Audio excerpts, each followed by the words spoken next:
I'm gonna tell you how to eat before a workout, and we're gonna start right now. I love bananas.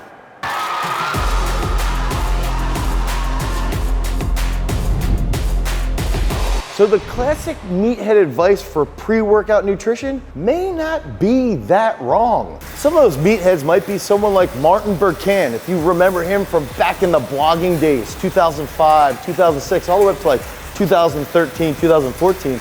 Martin Burkhan used to say, hey, try to train fasted. That's gonna help you get those lean gains. Another classic meathead thing, have 30% of your carbohydrate intake about 1 hour prior to resistance-based training. This is something that Anthony DiTillo used to promote quite a bit back in the 70s and the early 80s.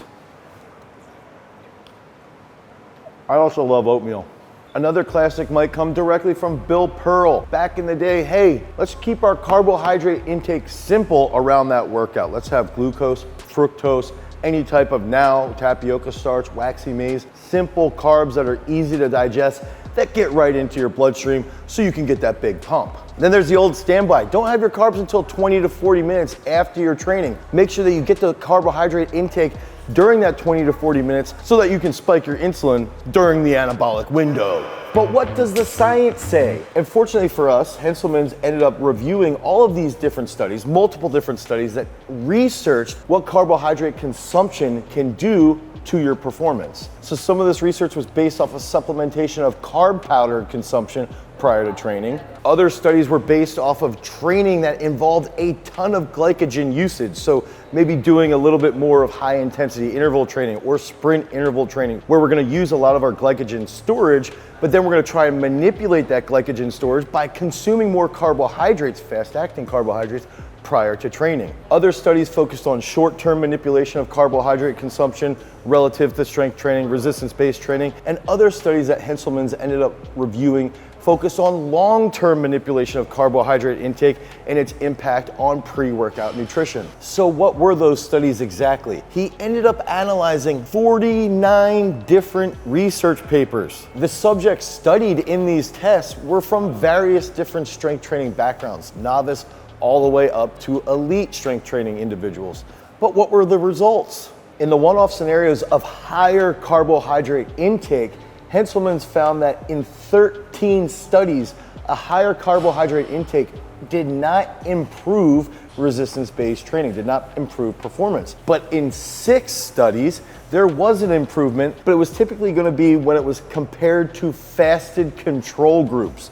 So people who had more carbohydrate intake versus someone who was fasted, the person that had a higher carbohydrate intake had better performance. And that positive impact was also seen typically when there would be at least 10 sets done per muscle group. So if you have higher carbohydrate intake and you have about 10 sets or more than 10 sets, then you're gonna see a positive benefit. Another research paper found that higher carbohydrate intake had a better benefit than just consuming water before training. Now, in that research paper, there was also a comparison to a sensory matched placebo meal, okay? And that actually was almost identical with the response to that carbohydrate intake. So what this can tell us is that if we're gonna go in and train, we should at least eat something because we're gonna perform better than if we just have water.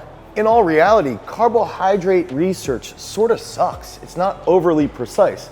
Now, before we get into those very precise specifics on specific types of food, and what we can take away from this is if we're doing a cardio-based workout, or we're doing a high-volume bodybuilding workout, or a high-volume strength training workout, we're doing 10 to 20 sets, we should focus on a pre-workout nutrition that does have higher carbohydrate intake. One of the things that I like to do with high volume based training, if I'm doing sets of 40, sets of 50, trying to get a monster pump, I'm gonna consume a large amount of carbohydrates. I'm also gonna consume some type of salt from today's video sponsor, Element. When you sweat, the primary electrolyte that you're going to lose is sodium. And athletes that are sweating quite a bit, they're doing high volume based training, they're doing cardio, they can lose up to 7 grams of sodium. That can lead to fatigue in their muscles. That can lead to cramping and other performance-based issues. Element is a tasty electrolyte supplement that you can use when you're losing that sodium, and that's gonna help you replace your sodium quickly so that your performance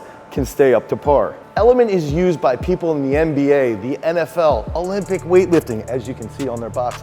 Everybody who is involved in sports performance including high-functioning fathers like myself, uses Element all the time to help replace that sodium. I've even used Element long before they decided to sponsor us. If I get headaches in the summertime, I'm sweating like crazy, I love to crush a bottle of water with one of the hydration packs. One of my two-time Olympians has even found that when he uses Element, he feels better and he has less cramps after a competition. Right now, Element is offering all of you Garage Strength freaks a free sample pack with any given order. That's 8 single serving packets free with any Element order. This is a great way to try all 8 flavors or share Element with a salty friend. Get yours at drinklmnt.com/garage strength. This deal is only available through my link. That's drinklmnt.com/garage strength at the link below. Now that we got you ready to perform, let's get into the specific foods that you should be eating before you go work out. So how can we apply this to a real world training situation? We're gonna go into specifics with each type of training environment that you might have to improve your overall performance. So let's start off with LSD-based training. And I don't mean popping acid, I mean going for long, slow distance. Let's say I'm on the Moby bike for about 60 minutes. What research tells us is that if we have carbohydrates, about 40 to 50 grams, 60 minutes out from training, it's probably going to improve our steady state cardio. If we wanna knock down the intensity and just go a little bit easier, and I'm gonna go a little bit slower for about 60 minutes, we could probably train fasted and we'll feel perfectly fine. So let's say I'm doing some high intensity interval training. One thing that we can see is that we probably could benefit decently from being fasted with high intensity interval training, or we could have about 20 to 30 grams of carbs, 60 minutes out, and we'll probably also feel perfectly fine. I recommend, I'm already out of breath, checking out our high intensity interval training video, and then you can pick and choose which exercise you wanna do, and then test that being fasted, or test it with more carbohydrate intake pre-workout, and analyze how you feel so you can compare your results. So one thing that I'm notorious for is having our athletes do really high volume strength training workouts. But if we're doing a high volume resistance based training workout, I like to do 10 sets of 10. I like to have athletes do 10 sets of squats, and then maybe they'll move on and they'll do 4 to 5 sets of lunges and reverse hypers. If we're gonna do a really high volume workout like this, we need to have 60 to 80 grams of carbohydrates about an hour out from our training. This is gonna help us feel better when we're on that 10th, 11th, 12th set, and our performance is gonna improve, and that's going to lead to better adaptations. Now, some people who have short periods of training, let's say you're a busy individual, you have work all the time, you're trying to get your kids ready for school, you've only got 30 minutes. What you can do is 2 to 3 sets of bench press for 20 reps. So then maybe you're doing 2 to 3 sets of lunges, then maybe you're doing 2 to 3 sets of dips. Now you have fewer sets, and what we've seen in all this research is that when you have fewer sets and you're in a shorter training window, you can train in that fasted state and it won't inhibit your performance.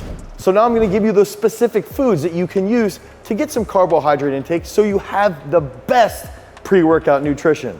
Oats are probably my favorite pre-workout nutrition. I like to have about 40 grams of carbs from oats, anywhere from 50 to 70 minutes prior to training. They're pretty easy to digest, especially if you soak them overnight. They're also high in fiber, and that's good for your gut microbiome. Bananas are my next favorite pre-workout nutrition. If you're an athlete that has more cardio-based training, I recommend having 1 banana, maybe 2 if you have a ton of high volume and you're gonna be training for about 60 minutes. Apples are another favorite of mine, easy to digest, good, quick acting sugar that you can get into your bloodstream to replace that glycogen, and some people even like to have apples with oatmeal during their training. Honey, another tried and true, 2 to 4 tablespoons. Even if you're a weightlifter, you could have 2 tablespoons of honey, let's say 15 to 20 minutes prior to training. If you're really dragging, you're sore, or maybe you had a workout session earlier in the day, you go home, take a little bit of a nap, and then when you come back in the afternoon, I recommend having another 2 to 3 tablespoons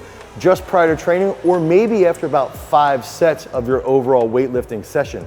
It's really, really good for pre-workout and peri-workout nutrition. My next 2 favorite carb sources, potatoes and rice. I love having prepared rice, especially if I'm traveling abroad and I don't know what I can eat, I don't know what I have access to. Basically, rice is everywhere in the world, and if you have that 45 to 75 minutes before training, you can have about a half a cup. You're gonna feel like a freight train. As far as carb powders are concerned, I think they're great. I think they're perfectly fine if you don't have weight management problems, okay?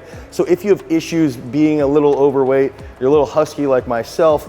My mom always said I was husky. I wasn't fat, I was husky. If you're a little bit huskier, I don't think you need to have carb powders, but if you're a hard gainer and you struggle to get those extra calories in, waxy maize, maltodextrin, they're really, really good before training. I love fiber consumption, so my go-tos are always going to be oatmeal, raspberries, bananas, apples. These all have fiber, and that's gonna help our gut microbiome. It's gonna help with our overall recovery and our ability to digest other foods. So if we're doing high volume based training, we have that pre-workout nutrition from our fruit. That's gonna also lead to better recovery afterwards because our gut will get healthier over time. This goes along the lines of microbiota accessible carbohydrates.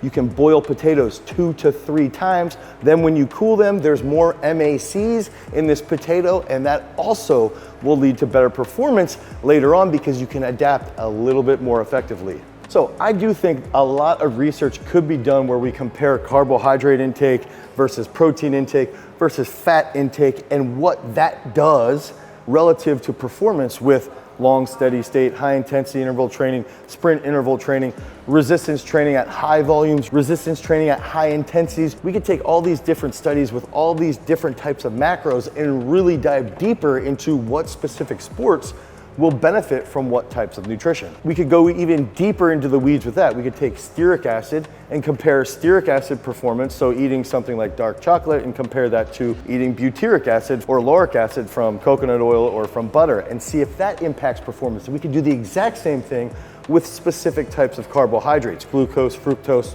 whatever it might be, and then we can compare all of those results. In reality, we're probably gonna find out that it really depends on the individuals, it depends on their genetics, it depends on the type of sport that they're doing. What we've seen from Menno Henselman's review is that most of the time, it's sort of a mixed bag. You know, if we have a lot of volume, I would say have your carbohydrates, have all the fruit that we recommended, have the honey, have the oats that we recommended. If we have high volume, high reps, high sets, high intensity, I would even still say have that carbohydrate work. If we're doing a shorter workout with less volume, I would say you can train fasted and you're probably gonna be perfectly fine, but there's a lot of research out there that we have to keep diving into.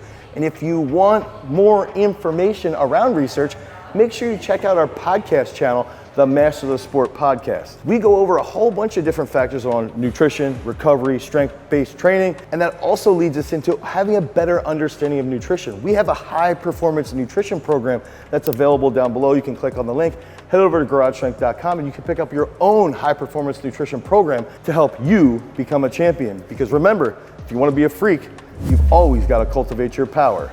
Peace.